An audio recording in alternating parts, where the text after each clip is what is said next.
right, guys, welcome to Proseller Talk. I think this is JB's show number 125.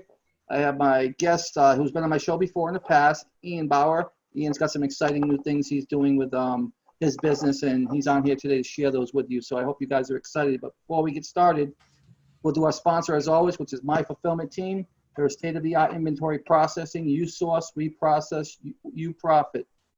They'll receive, store, prep, pack, ship, Amazon Plus.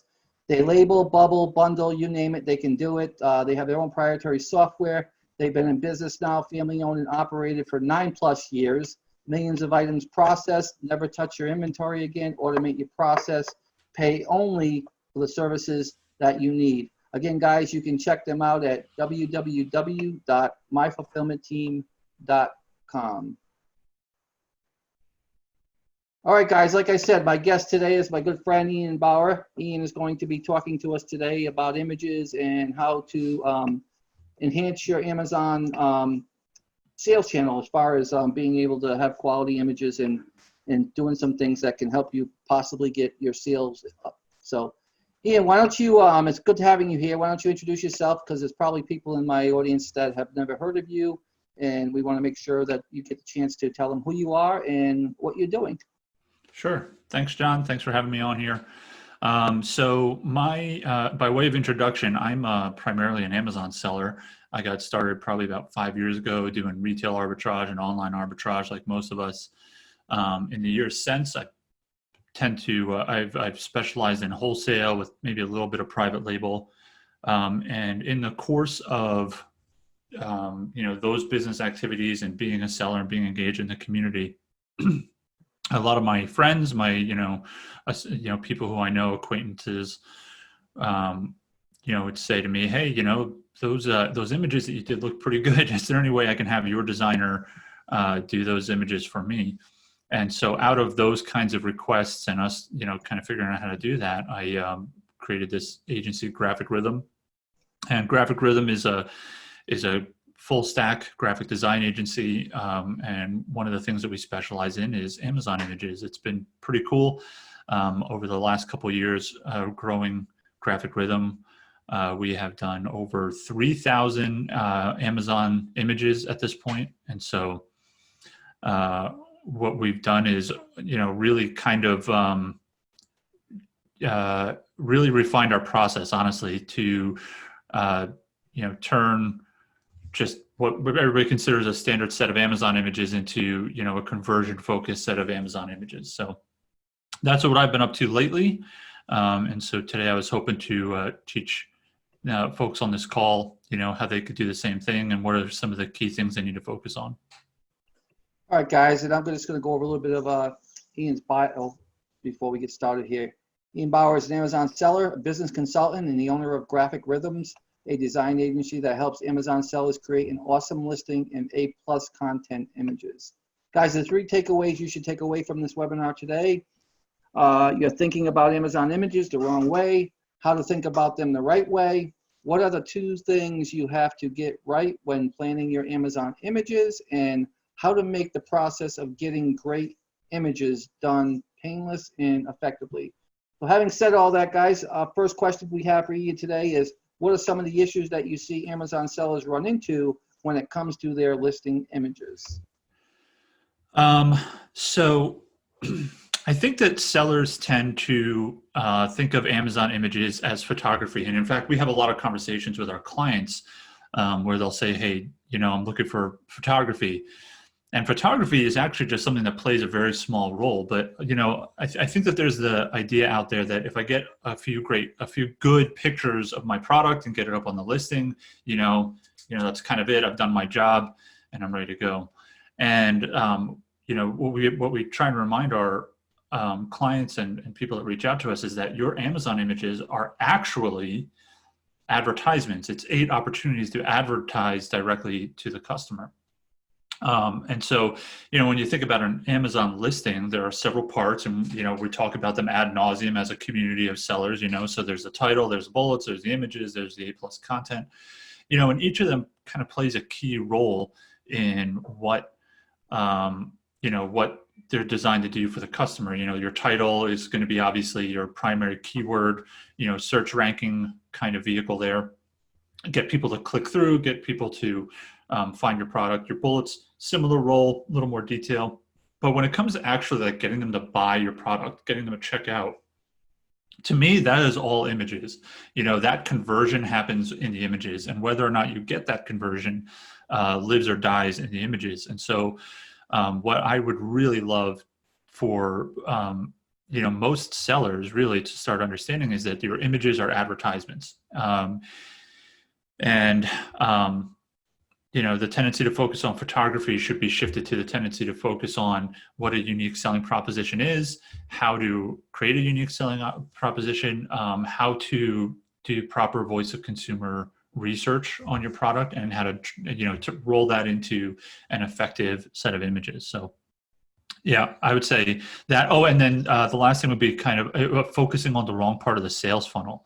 That's kind of a big one too, you know. And what we see happen there is that you know, if you have an Amazon product, you know, let's say private label or wholesale or whatever, and you have, you know, images or infographics or whatever that tries to tell the customer why this is a good solution for their problem, right? And that's actually not who you're competing against typically. You know, I always use the example of like back pain, you know, products that solve the problem of back pain. You know, there's a tendency to say, here's why my lumbar support is the best way to solve your back pain. But that's actually not what your customer wants to know. If they're looking at your listing, there's a very good possibility that they are actually just considering lumbar support. So your messaging needs to say, why is this the best lumbar support, not why this is the best solution for back pain. So that's the other kind of big one that we see a lot, you know, with Amazon images.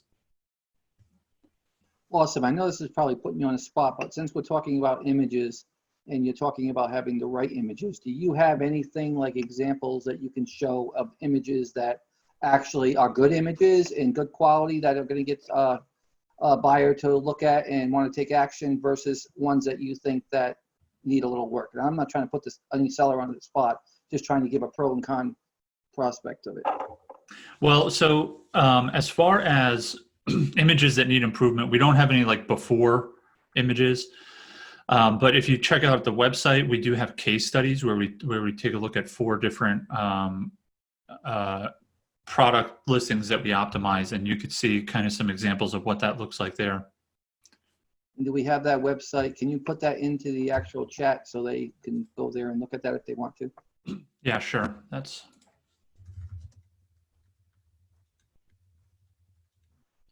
you go.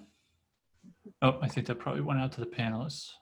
Let's see here.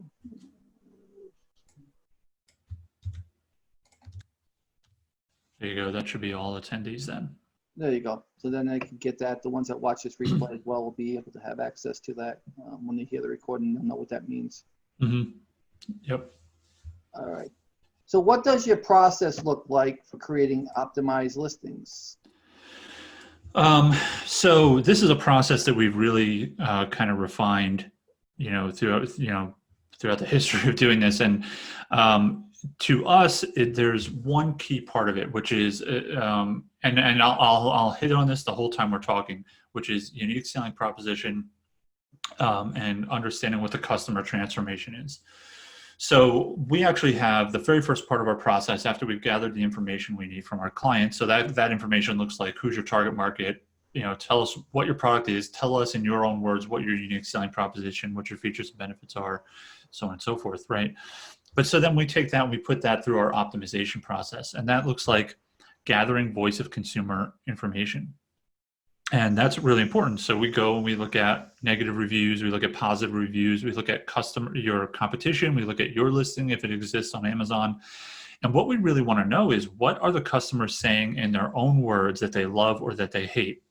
And because we like to take that actual voice of consumer data and turn that into headlines, call outs, so on and so forth, and find out what is really important to them and what do they really hate. I mean, that's also really important. One of the key things that we do that not a lot of people understand or think to do is we look at the question and answer section of both your listing and our competitors' listing. And in fact, when we're talking to clients, that's one of the places that we zero in on right away is that question and answer section. Because if you think about it, the QA section is really highly motivated buyers, right? These are Amazon customers who really, really want to buy your product.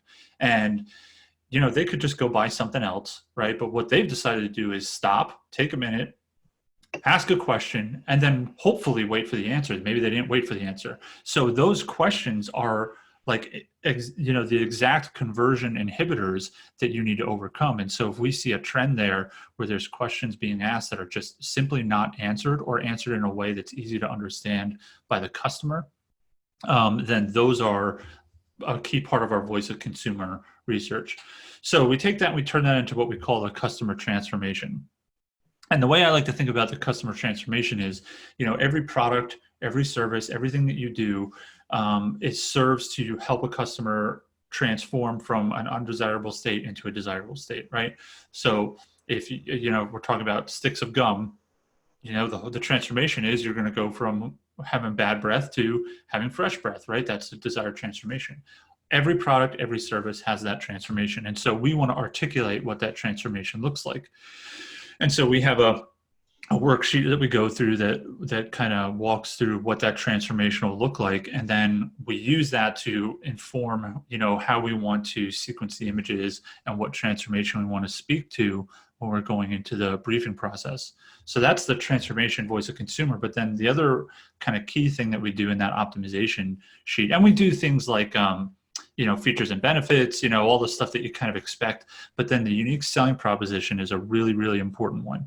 This is a bottom of the funnel marketplace. Amazon is bottom of the funnel. Like I said earlier, people are comparing your lumbar support to every other lumbar support out there. And so the very first thing that they need to know is why you are different. And so that unique selling proposition becomes really important, and it becomes really tricky. We deal with a lot of private label sellers who, they're not in this necessarily from a unique selling proposition perspective. They're really in it from a, hey, this is a good keyword and I could go find a product that sells well for this keyword. And so the unique selling proposition gets kind of lost. And, private label sellers sometimes will more or less just go and get the exact same product as their competitors and just, kind of white label it. And so it becomes really challenging to come up with a unique selling proposition. And so what we do is we advocate that you just make it up. And I don't mean make it up in an inauthentic way. I mean make it up by evaluating what your competitors are doing and then evaluating what they're not saying about the product. And that becomes a unique selling proposition.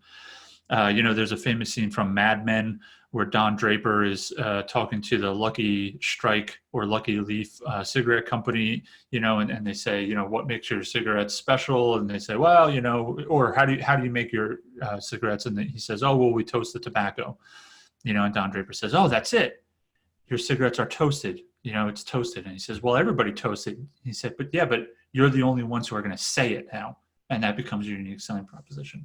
And so those two things together are the bulk of what we spend our time doing when we're doing this for clients. And then we take that and we turn that into design briefs and image sequencing. So that means making sure that when the viewer sees your images, they're going through it in the way that we want them to, and the way that we expect that they'll want to consume the information to basically draw them deeper into that funnel and bring them from solution aware, right? I'm out there looking for lumbar support to most aware, which is, hey, I found this brand that I really like. They seem to know what they're doing.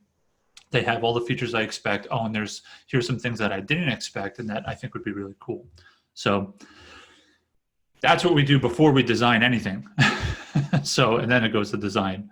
So when you're looking at these reviews or Q&As, like you say, in the listings, and you happen to see something in there over and over that the competitors are not putting in there that yours has, you take those keywords from that Q&A that people are talking about all the time, and if your item supports what they're saying, you put those keywords into your you can actually do it with images too. I mean, you can actually state it with an image showing that your item that you have addresses the issue that they're looking for.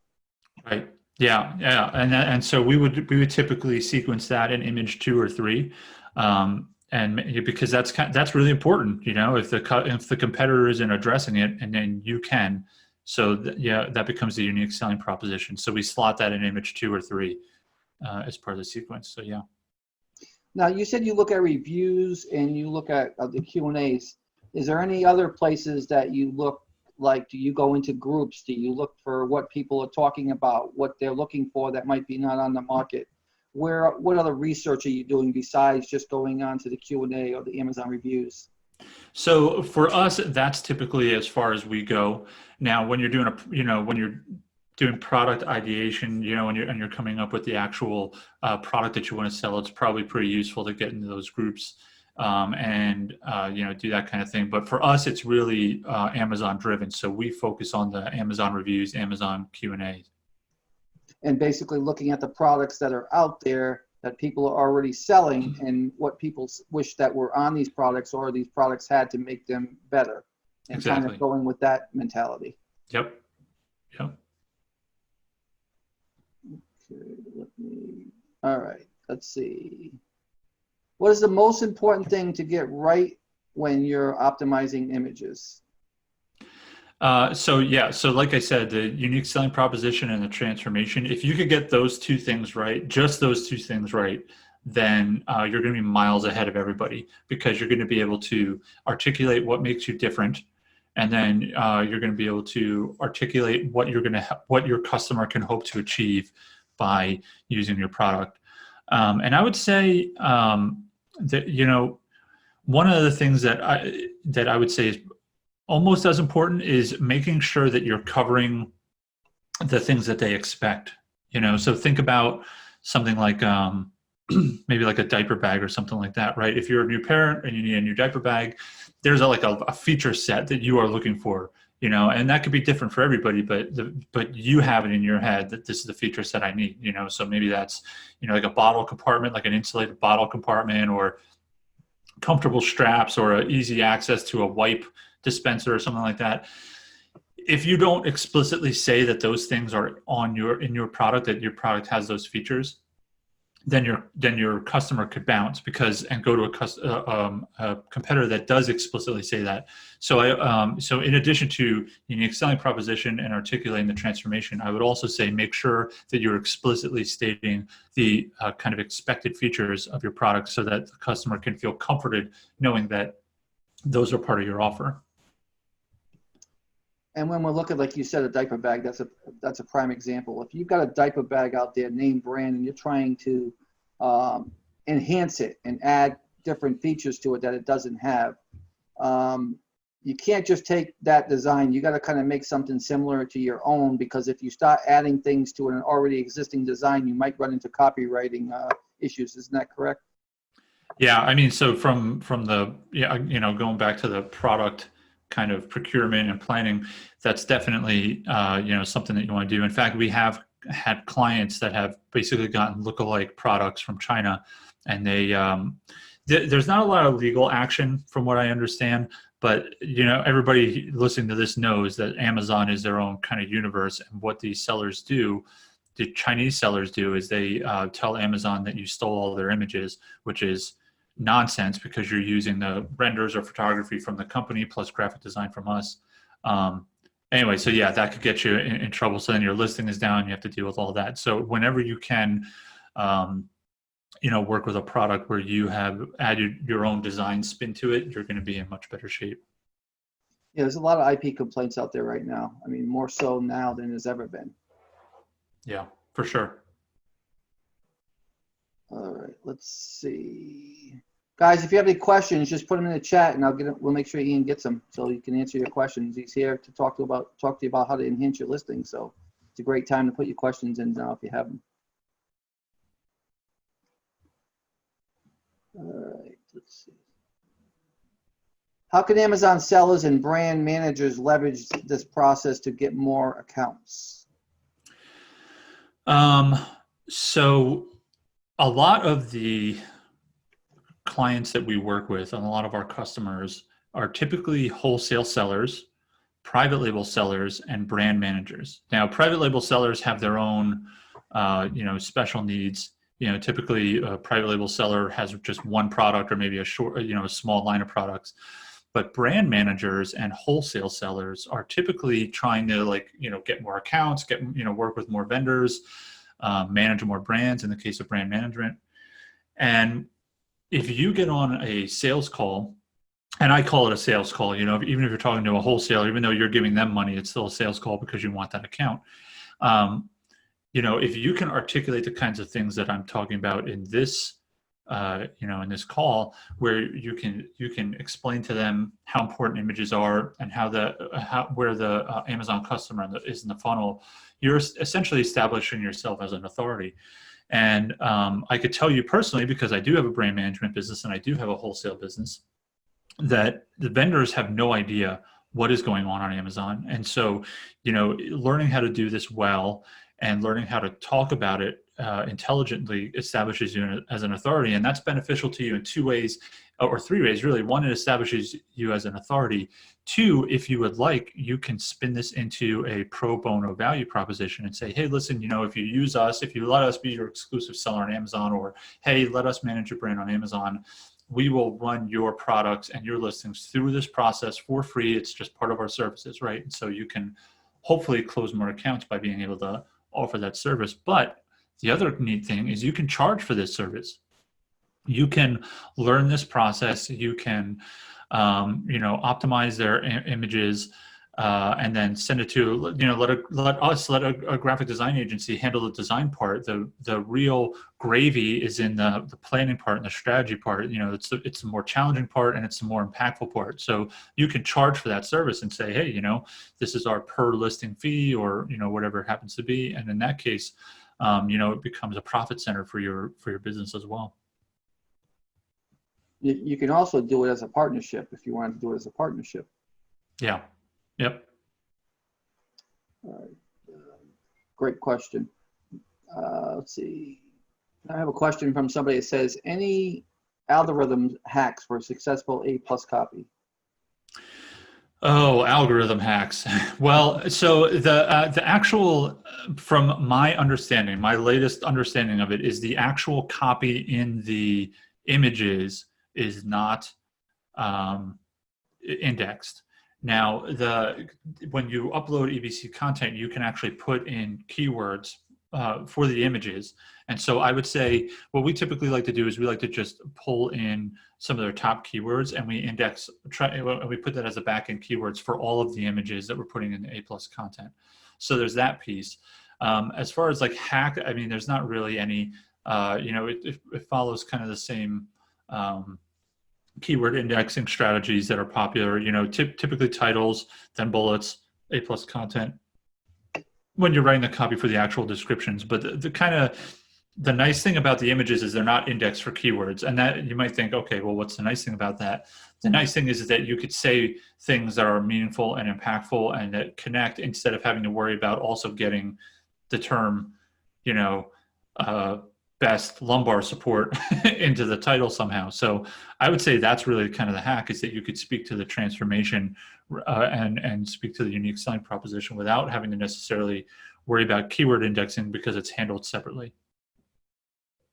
When you're creating the images, should they be images only, or should it be images plus text? Oh, so definitely images plus text. We never put in just an image, and because it's a missed opportunity. Even if you really feel like there's no reason why they should have text, you should still have text. And so depending on what your product is, that could be a transformation or a call out typically. So a transformation might look like, back to our lumbar support, one of the transformative things that people shopping for a lumbar support are looking for is obviously no more back pain. And what does that mean for them? It means being more engaged in their lives, and being more engaged with maybe grandchildren or something like that. So, you may think it's enough to, show a grandfather picking his kid up in the air, but you also want to articulate the transformation, experience your life the way you want to, or, some kind of headline that articulates that transformation. So yeah, never, ever just put up an image without any text in it, unless it's the main image. Do you also, when you're doing your images plus text, I agree, very important. but also what about lifestyle pictures, like a video showing and explaining the emotional side or the attachment side for how a person would feel about the product? Yeah, so we do digital lifestyles.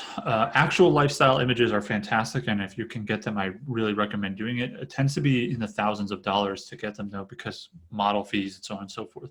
But regardless, having a nice lifestyle image that shows your product in use is a really great way to make that emotional connection. And for a lot of soft products, I call them soft, meaning that they don't have a lot of physical features. Think about a candle.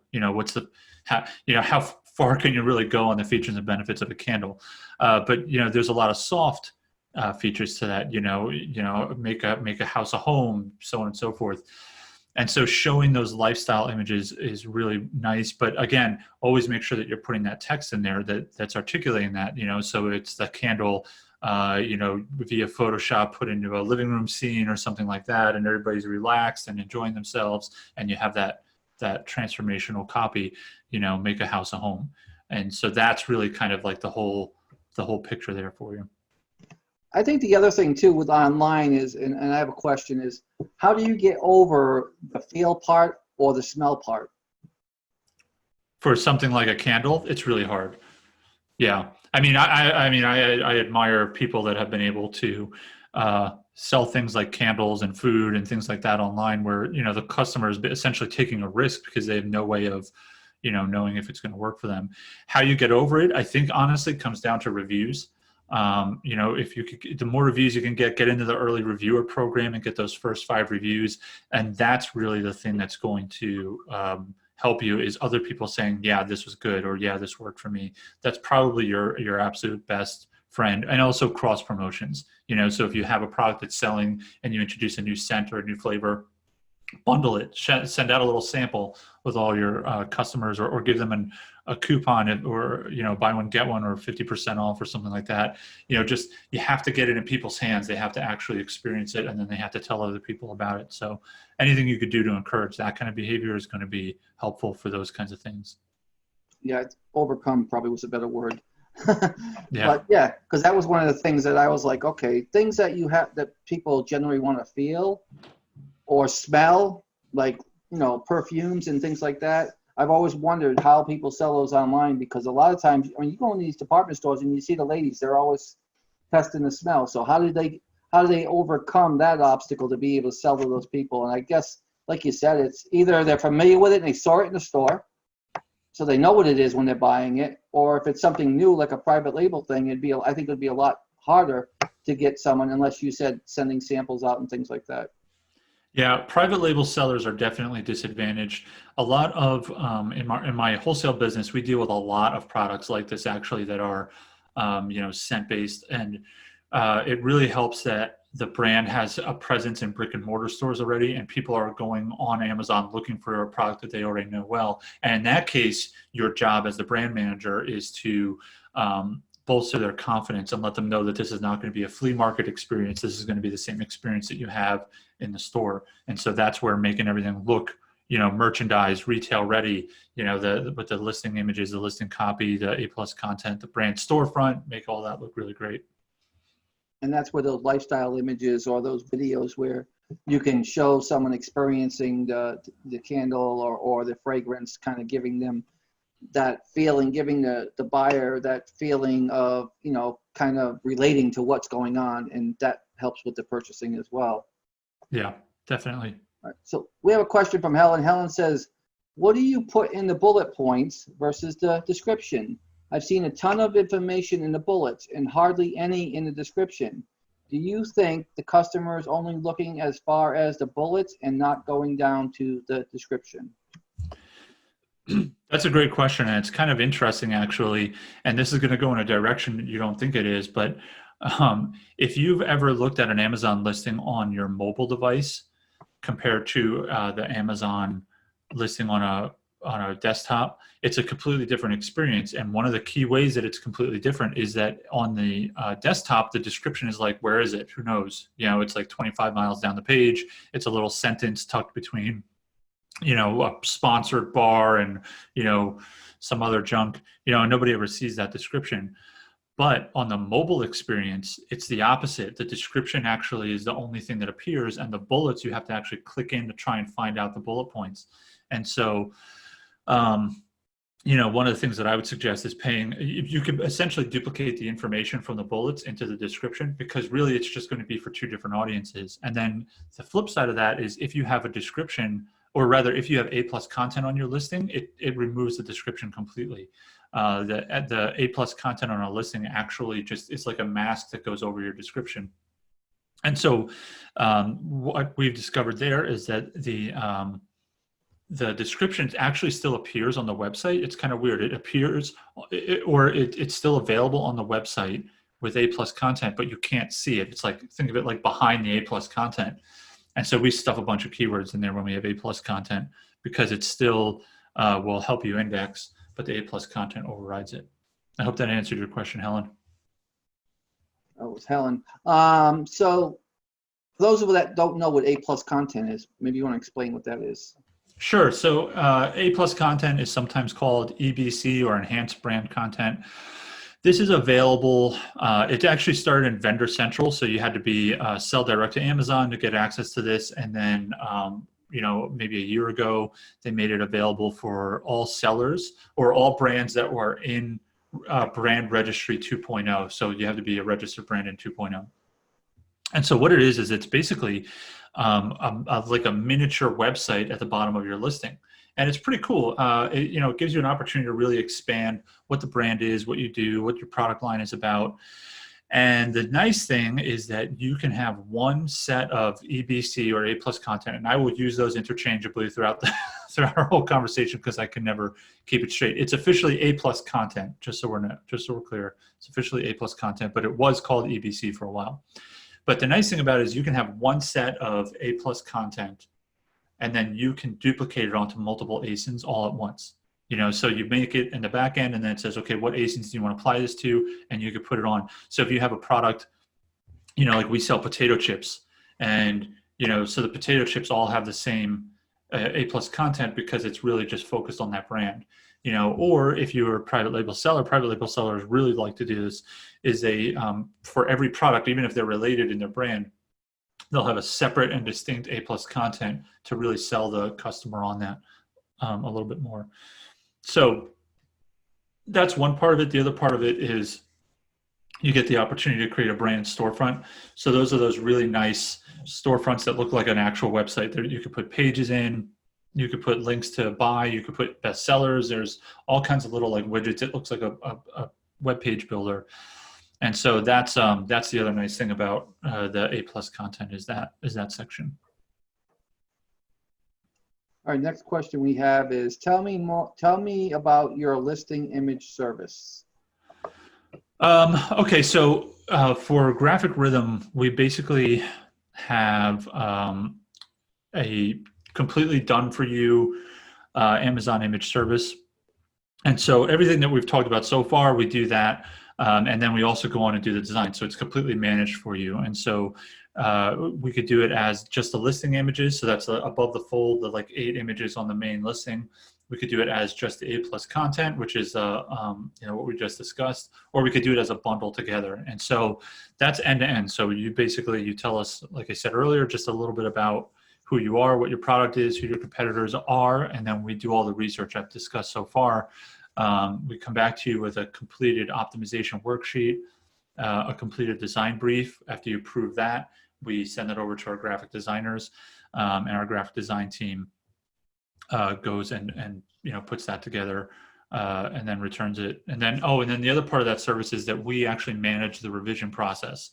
So we actually work internally and get it right. We have a project manager that makes sure that the images look good. And then when you get them, they're in their final stage. And so then there's very little work that you have to do to, any revisions or updates or things like that. So that's our done for you Amazon service. And I posted a link, guys, in the chat, so you can see it over there for that service. You can check it out for yourselves. What do you tell someone that's just wanting to start out and be able to handle the images, but they're not looking to pay for a service right now? Can they do this on their own?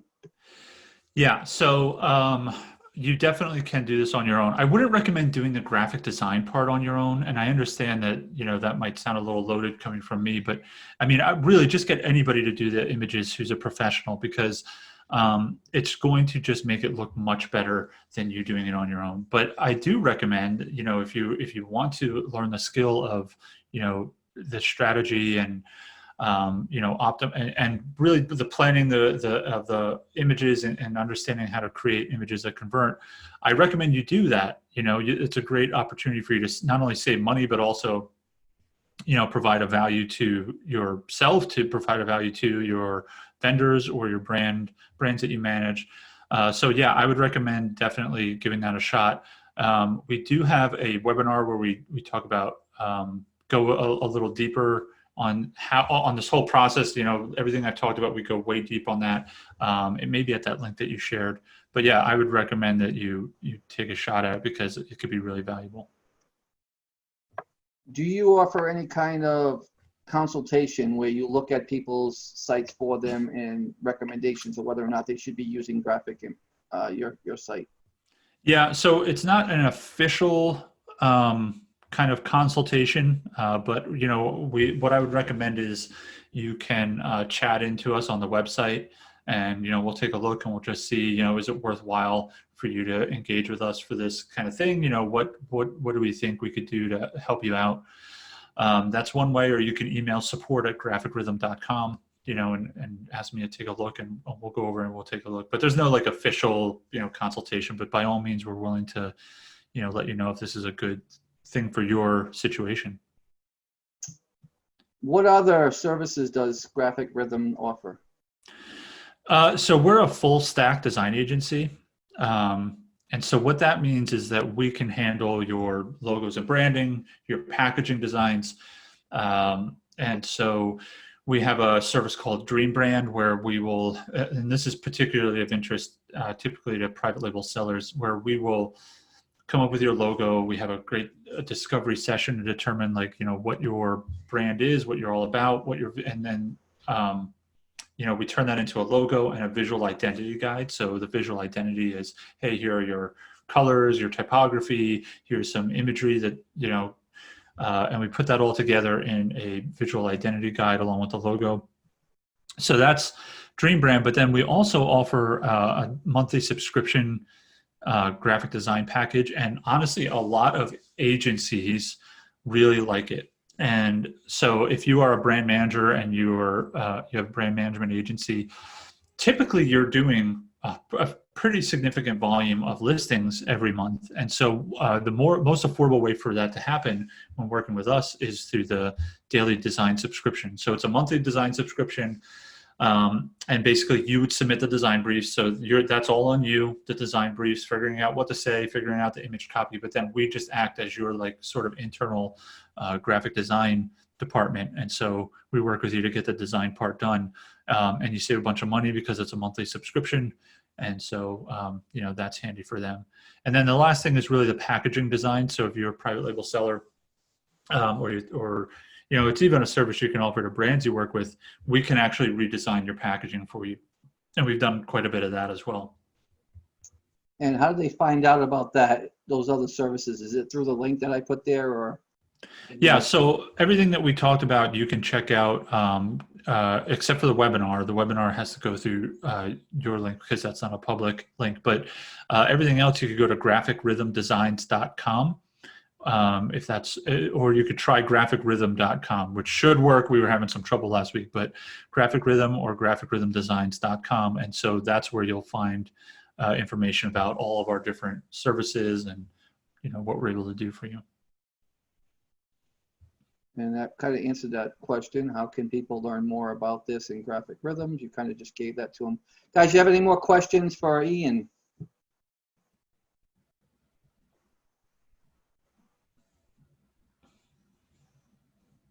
All right, I guess we have the questions all put out there for you. Thank you again for being here. If they want to reach out and just find out more about you, more about what you're doing, some of the services that you offer, how can they do that? You can put that in the chat if you want over there, or you can just say it and they'll get the replay of it. Sure. Yeah. So I would recommend people watching this do two things. One, definitely check out the webinar. The webinar really does go very deep into exactly what we do. And it's me on the webinar, and I'm walking you through exactly step by step our process for optimizing Amazon images. So I really recommend you check that out. But if you have questions at any time, you could feel free to email me at support@graphicrhythm.com, and I'm going to go ahead and plug that in the chat here for you. You have that webinar too, Ian. Put that up for them. I believe that's at your link, or isn't it? Might be on that link, probably.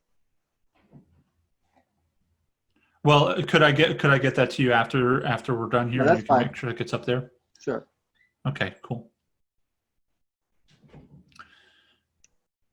All right, and yes, it is the link that you sent me. So that's where, if you go to that www.prosellertalk.com, graphic rhythm, you will see the webinar. All right, awesome. All right, well, thanks for being here. I mean, I appreciate you coming on my show again. I know it's been a while. I haven't looked back to see how long, but I know this is my 125th show, and it's like, wow, a lot of shows. Yeah. Yes, it has been. But, well, thank you very much for having me. I appreciate it. Yeah, I appreciate everything you do to help the sellers, and keep doing what you're doing, and we'll talk again. And thanks, guys, for the ones that are on here, and for the ones that get the replay.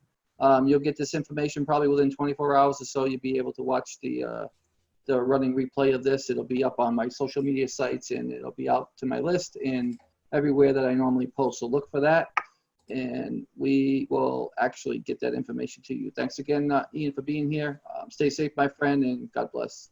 All right, see you later.